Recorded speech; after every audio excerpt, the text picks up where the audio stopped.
Hello guys, today we will talk about how to fix or how to solve the problem of PowerPoint.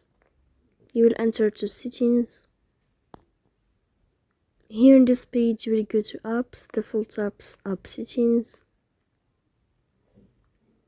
In this page you will go to above on this sign and then you will search about the application of PowerPoint. Here in this page of app info you will click on first stop and you will click OK. Here we'll enter to the window of storage. Then we click on clear cache.